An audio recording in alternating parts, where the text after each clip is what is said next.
going to keep it clean. Touch gloves. Let's do it.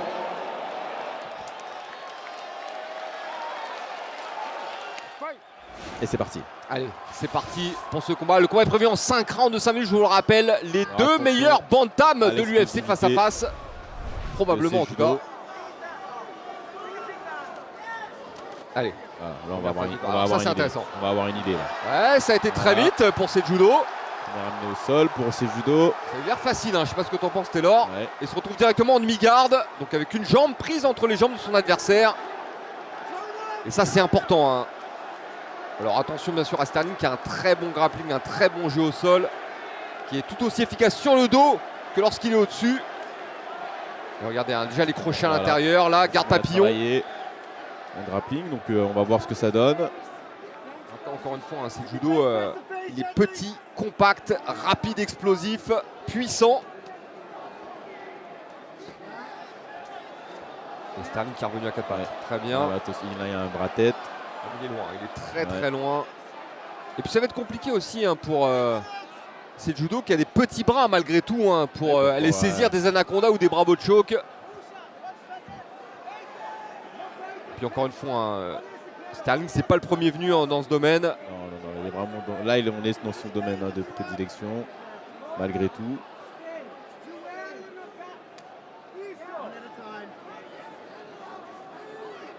Est-ce qu'il va...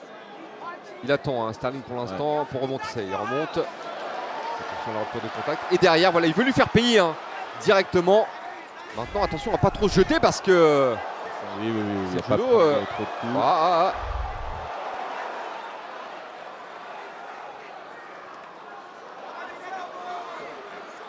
Ça peut faire la différence ce travail au corps là sur le cardio, l'endurance musculaire.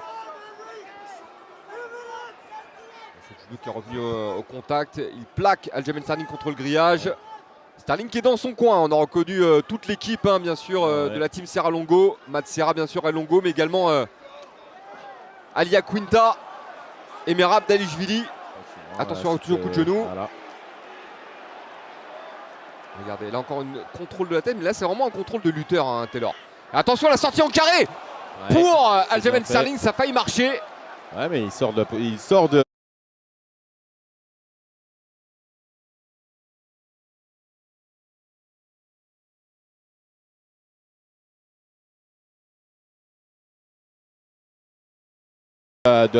hein, ça lui permet de remonter. Ouais. Donc ça c'est une sortie beaucoup utilisée en jiu-jitsu brésilien.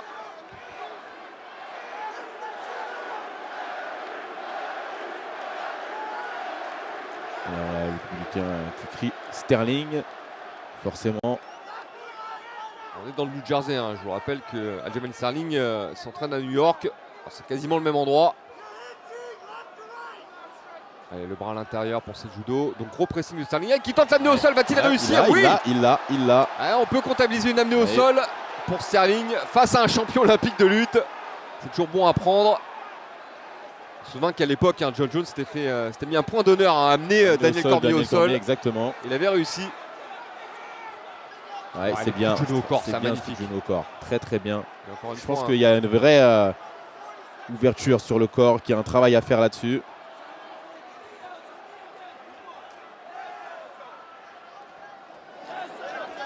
Donc là, je le rappelle, hein, pour les néophytes, hein, là on a vraiment ce qui se fait mieux dans la catégorie des poids bantam, des moins de 61 kg. On a le champion et on a l'ancien champion de la catégorie. Stratégiquement, tout ce qu'ils font, hein, c'est exemplaire. Regardez là, la sortie de ses judo pour empêcher son adversaire de mettre les crochets et de lui prendre le dos. Il y a quand même un crochet qui est mis. Hein. Alors est-ce que ça va suffire à Sterling pour prendre le round? Oui, bien sûr. Il était actif hein, quand même hein, sur la deuxième moitié du round. Et là, une bonne droite qui passe. Belle fin de premier round pour le champion. Hein, avec ça.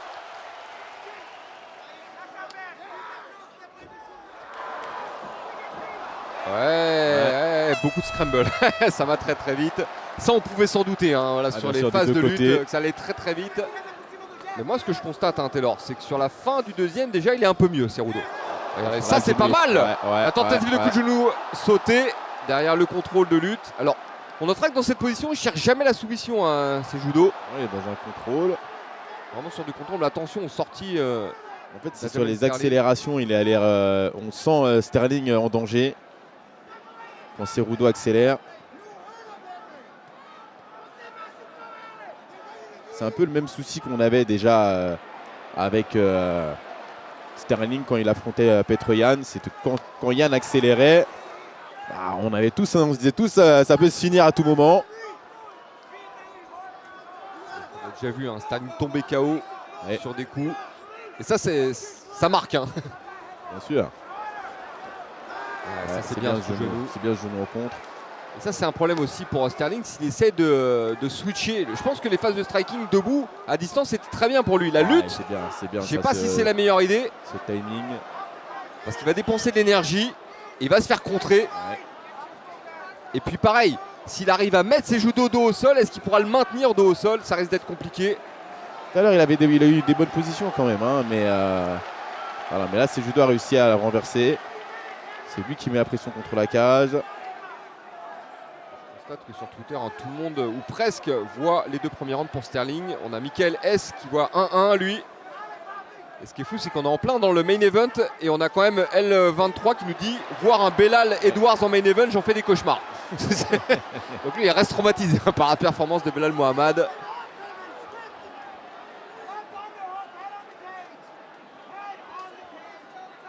Alors ça, c'est intéressant pour Sterling.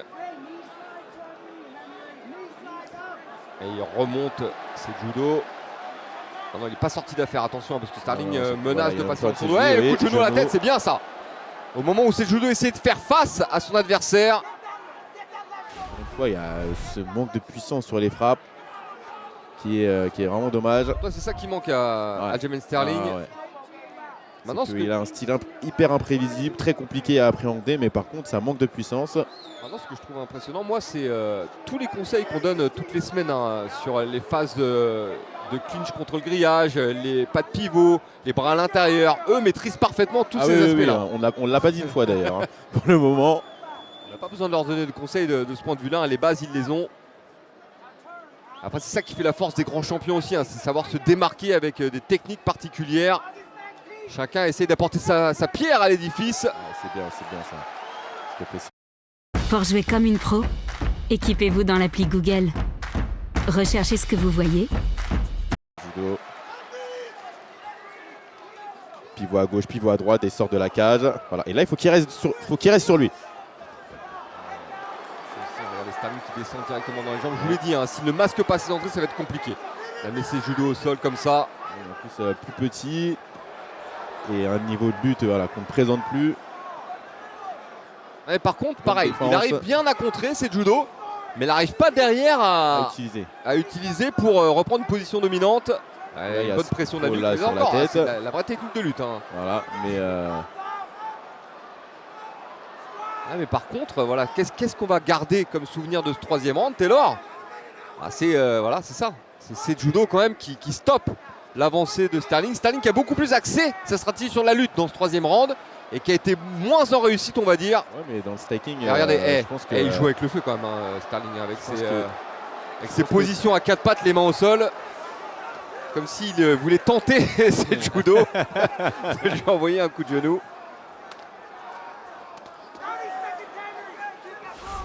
Je vous rappelle que pour sa victoire contre Petroyan, la première, beaucoup de nos tweetos lui avaient décerné des Oscars, des Césars et toutes sortes de prix d'acteurs. C'est ce qui me semblait, il est malgré tout devant en striking, Sterling, dans cette troisième reprise. Maintenant, il y a plus de lutte de la part de Sterling dans ce troisième round. C'est le même takedown, Sterling, dans cette troisième reprise. Maintenant, il y a plus de lutte de la part de Sterling dans ce troisième round. C'est le même takedown qu'il a mis à Dimitrius Johnson, Cejudo. Mais bon, rester au corps à corps avec un champion olympique de lutte, voilà ce qu'il en coûte et voilà ce qui va vous arriver. Moi je dis c'est important ça, parce qu'on a eu plusieurs fois dans ce round Cejudo qui a stoppé les avancées Sterling, qui l'a bloqué, qui s'est retrouvé au-dessus avec Sterling à quatre pattes. Là c'est lui qui termine au-dessus le round. Il y a eu des frappes aussi échangées, il a avancé pas mal son adversaire, on pourrait lui donner le round. Voilà, c'est ça qu'il doit faire. Exactement. Je crois que tu as entendu. Regardez, il vient coller et il va tenter encore son crochetage intérieur hein, qui a très bien marché jusqu'à présent. Et encore une fois, on a vu les statistiques, hein, beaucoup de coups envoyés par Sterling, mais au final très peu de dégâts occasionnés. Hein.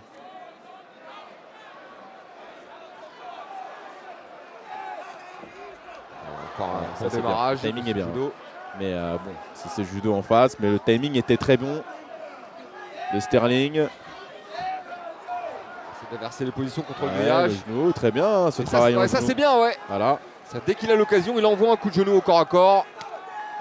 Un bon middle de ce judo.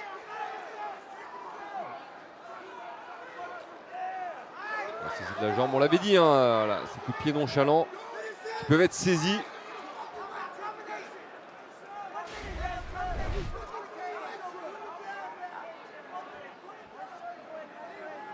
Et donc on comprend aussi hein, pourquoi Sterling a de meilleures stats, hein, c'est parce qu'il envoie beaucoup plus de coups lorsqu'ils sont au corps à corps.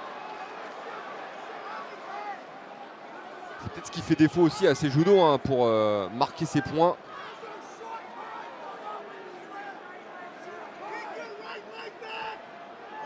Et regardez, c'est pas mal cette position, il a réussi à saisir la jambe et la tête en même temps, mais ouais, il va la perdre. Il revient à la charge. Regardez comment il écarte les jambes. C'est je crois qu'il a réussi à attraper les deux mains. Il est presque en grand écart. Ouais, mais ça y est. Les deux mains étaient accrochées. Ça fait 2 takedowns à comptabiliser pour Aljamain Sterling. Il finit fort là. Il a cette 4e reprise, hein, Sterling. Et je pense que ce qui fait la différence entre ce 4e round et le 3e round, c'est qu'il a beaucoup tenté en lutte dans le 3e round et beaucoup moins dans le 4e. Il est plus resté sur le striking. Changement de niveau, ça c'est bien fait, mais contré immédiatement. Et voilà, en face c'est Cerudo. C'était bien fait, hein, c'était très bien amené. Très bien fait. Très serré, hein, cette 5e reprise.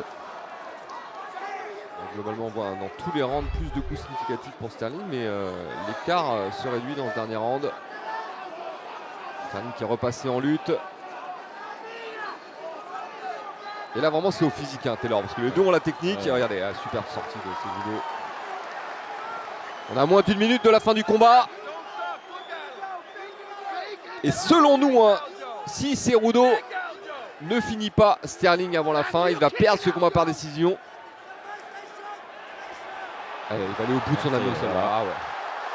Il avait la jambe. Ça, il a réussi à la mettre. Par contre, il ne va pas prendre le dos. Hein. Regardez, Sterling qui va se relever. Il est bien parti pour. Et regardez, il n'arrive pas à le maintenir. Hein. Non. Maintenant, c'est aussi ce qu'on peut reprocher à Cerudo. Je ne sais pas si tu l'as vu sur ce combat. Ses contrôles, il reste vraiment sur des contrôles de lutte constamment. Il n'y a pas vraiment de jujitsu derrière. On n'a pas senti de tentative de crochet, de tentative d'étranglement. Ouais. Même de prise de dos, hein, de véritable prise de dos. Peut-être qu'il n'a pas voulu justement rentrer dans un travail de grappling.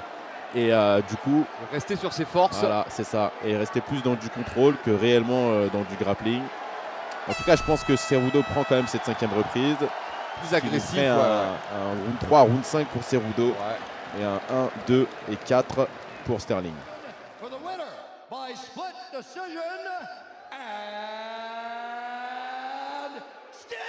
Ouf. Il est toujours champion. Aljamain Sterling.